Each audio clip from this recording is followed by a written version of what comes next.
చాలా ఆనందంగా ఉంది గుంటూరులో ఫంక్షన్ జరుగుతున్నందుకు. ఇదే ఫస్ట్ టైం అనుకుంటా. నిజంగా చాలా ఆనందంగా ఉంది. దీనికి మీరందరూ త్రివిక్రమ్ గారికి థ్యాంక్స్ చెప్పుకోవాలి. ఎందుకంటే ఇది ఆయన ఐడియానే. మేమందరం ఎక్కడ ఫంక్షన్ చేయాలని డిస్కస్ చేస్తుంటే ఆయన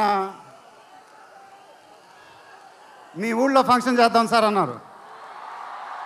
దానికి నేను సరే సార్ మా ఊళ్ళోనే చేద్దామన్నా.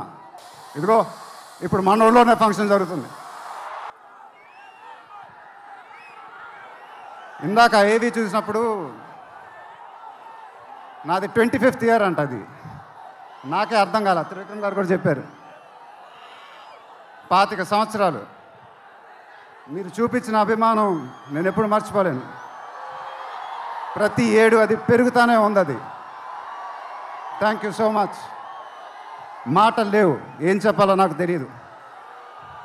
ఎప్పుడు చెప్తూ ఉంటానుగా, చేతులు ఎత్తి దండం పెట్టడం తప్ప ఏం తెలియదని.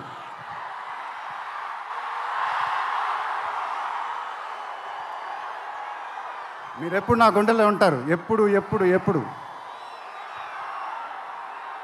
సంక్రాంతి నాకు బాగా కలిసి వచ్చిన పండగ, నాకు కానీ నాన్నగారికి కానీ.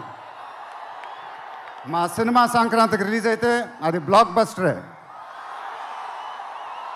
ఈసారి కూడా బాగా గట్టిగా కొడతాం, బాగా గట్టిగా. కానీ ఈసారి ఎందుకో కొంచెం కొత్తగా ఉంది. ఎందుకంటే నాన్నగారు మన మధ్యన లేరు, అందువల్లేమో. ఆయన నా సినిమా చూసి రికార్డుల గురించి కలెక్షన్ గురించి చెప్తుంటే చాలా ఆనందం వేసేది. ఆ ఫోన్ కాల్ కోసం ఎదురు చూస్తూ ఉండేవాడిని. దానికోసమేగా ఇవన్నీ, ఈ సినిమాలు ఇవన్నీ. ఇప్పుడు అవన్నీ మీరే చెప్పాలి నాకు.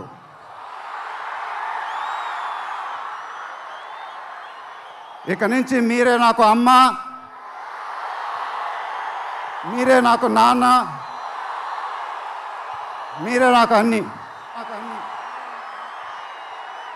మీ ఆశీస్సులు, అభిమానం ఎప్పుడు నా దగ్గరే ఉండాలని మనస్ఫూర్తిగా కోరుకుంటున్నాను. Thank you, thank you, thank you.